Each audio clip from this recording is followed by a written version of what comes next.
സുഹൃത്തുക്കളെ, ഇന്ന് പുതിയൊരു വീഡിയോ കേട്ടോ. ഇന്ന് നമ്മൾ കണ്ടുകൊണ്ടിരിക്കുന്നു പല ഇടങ്ങളിലും കാട്ടുതീയൊക്കെ പറന്നു പിടിക്കുന്നു. നിങ്ങൾ വീഡിയോ മുഴുവനായിട്ടും കാണുക, ഇതിൽ പറയുന്നത് മനസ്സിലാക്കുക. പുതുതായി വീഡിയോ കാണുന്നവരുണ്ടെങ്കിൽ സബ്സ്ക്രൈബ് ചെയ്യുക, ബെൽ ബട്ടൺ അമർത്തുക, നിങ്ങളുടെ വിലപ്പെട്ട അഭിപ്രായങ്ങൾ പങ്കുവെക്കുക.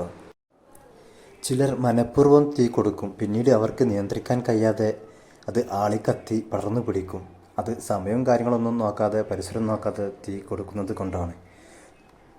ചിലർ ആകട്ടെ സിഗരറ്റ് വലിച്ച് അതിൻ്റെ കുറ്റി കെടുത്താതെ പരിസരം നോക്കാതെ വലിച്ചെറിയുന്നു. പിന്നീട് അവിടെ തീ പടർന്നു പിടിക്കുന്ന അവസ്ഥ. പിന്നീട് ആളുകൾ കണ്ടു, ഫയർഫോഴ്സ് സ്റ്റേഷനിൽ അറിയിച്ച് അവിടെ നിന്ന് 10-20 കിലോമീറ്റർ അകലെ നിന്ന് അവർ എത്തുമ്പോഴേക്കും കത്താനുള്ളത് ഏകദേശം കത്തിക്കഴിഞ്ഞു പോകും.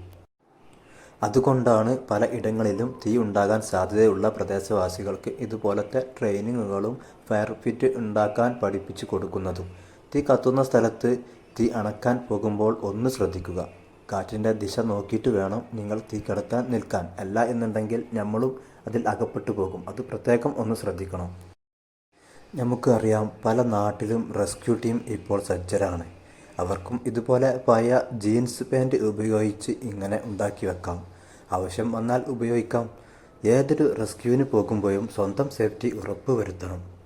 അതുപോലെ പ്രത്യേകിച്ച് പറയാനുള്ളത്, റെസ്ക്യൂ എന്താണോ നോക്കിയിട്ട് അതിനനുസരിച്ചുള്ള സേഫ്റ്റി ഉപകരണങ്ങൾ നമ്മൾ ഉപയോഗിച്ചിട്ട് വേണം നമ്മൾ മുന്നോട്ട് ഇറങ്ങാൻ കേട്ടോ.